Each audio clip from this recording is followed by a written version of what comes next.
physical locations are incredibly important for Game of Thrones. The characters are defined by the worlds in which they come.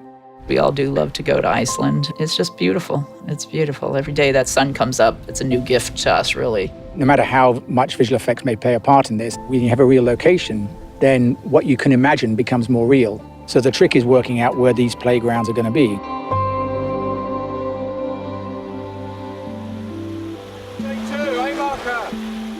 Every year is nice to come back and then you read it and you go, oh my God, really? It just gives it a sense of reality, you know?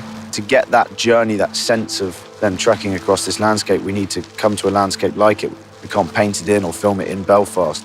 The joy of my job is we get to come to these locations that are just, it's extraordinary. As wonderful as Belfast is, you can't get the spectacular sweep of locations and vistas you get in Iceland and Belfast. You can't get the warm light, the different terrain, and the vegetation that you get in Spain. Spain, I'm everywhere, and it's amazing. It's glorious. It kind of takes your breath away. You never feel like you're in a green screen world when you shoot. You never do. You're always at a real location.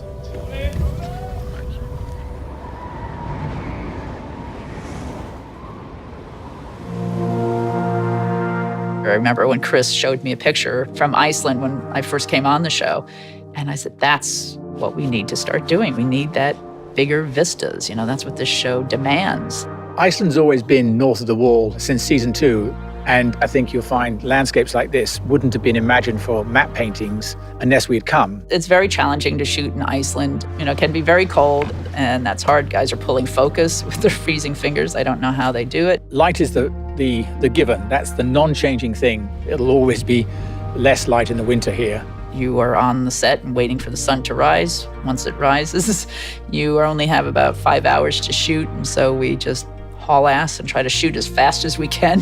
There's something magical about turning up to set and then the light appears and you see what you're shooting in. This is going to make the episode what it is. It's incredible, and I think to give North that kind of wild quality, Iceland is the only place to be.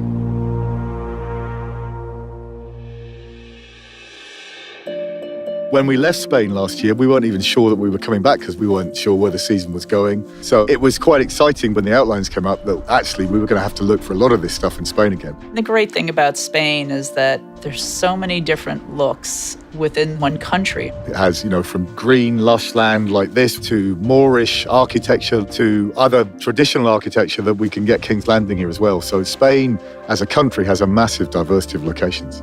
Coming to this location, it could have been any number of countries. Something kind of ancient and epic about it. It's an amazing place to come. I really enjoy shooting in Spain. There's like locations that you almost can't believe are just here. They're so beautiful that you're like, oh, someone built this for the show. And it's not, this is just there. If you believe the worlds in which people are living and we're actually filming, you believe more about the stories and about the characters. It's just such a major factor in why this show has worked. And I'm stunned every time I come onto a new set. And each year we get spoiled and spoiled and spoiled. And I'm very, very, very lucky in what I get to do. And Spain makes it feel like a holiday. This is not a bad place to work, is it? This is like an amazing way to spend a day of work. This is our 3rd year shooting here. It gets better every year.